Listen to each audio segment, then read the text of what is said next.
சென்னை விமான நிலையத்தில் விசிக தலைவர் திருமாவளவன் செய்தியாளர்களை சந்தித்து வருகிறார். நேரலையில் காணலாம். அந்த குற்றச் செயல் பெரும் அதிர்ச்சியை, வேதனையை உருவாக்கியிருக்கிறது. பள்ளி, கல்லூரி மற்றும் பல்கலைக்கழக வளாகங்களில் விடுதிகளில் தங்கி பயிலும் மாணவிகளுக்கு உரிய பாதுகாப்பை வழங்க அரசு கூடுதல் கவனம் செலுத்த வேண்டும் என்று வலியுறுத்துகிறோம்.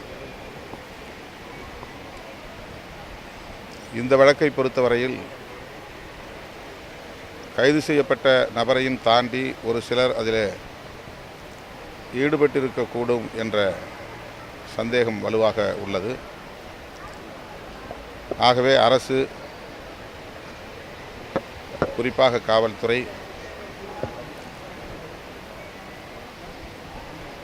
நேர்மையான முறையிலே புலன் விசாரணை நடத்தி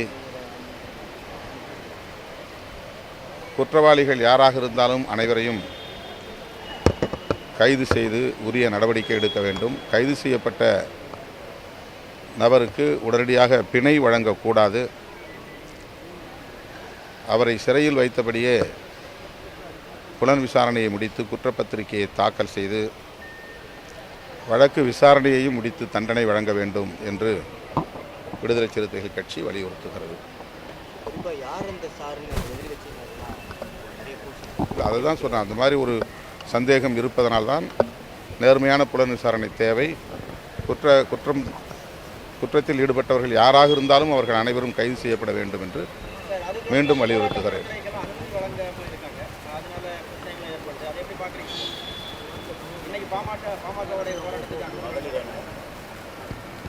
அனுமதி பல்வேறு இயக்கங்களுக்கு வழங்கப்பட்டு போராட்டங்களும் நடந்திருக்கின்றன. முற்றாக அனுமதி மறுக்கப்படவில்லை.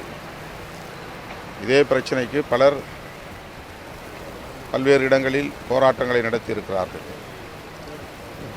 ஆனால் இதை வைத்து அரசியல் செய்ய வேண்டும் என்று சிலர் உள்நோக்கத்தோடு செயல்படுவது, அதனால்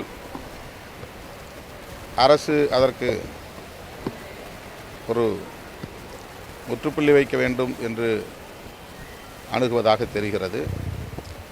எதுவாக இருந்தாலும் எதிர்க்கட்சிகளுக்கு போராடுவதற்குரிய வாய்ப்பை வழங்க வேண்டும், அனுமதி வழங்க வேண்டும் என்பதுதான் விடுதலை சிறுத்தைகளின் வேண்டுகோள். நேற்றைய தினம் புத்தாண்டு வாழ்த்துக்கள் தெரிவிக்க விஜயோடைய புகைப்படம் அடங்கிய காவல்துறை அனுமதி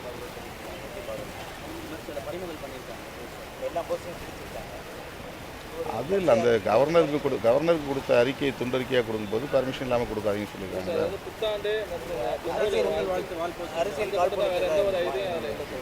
அது தெரியல, அது நீங்கள் நாம் இல்லை அந்த மாதிரி எங்கே நடந்துச்சுன்னு தெரியல.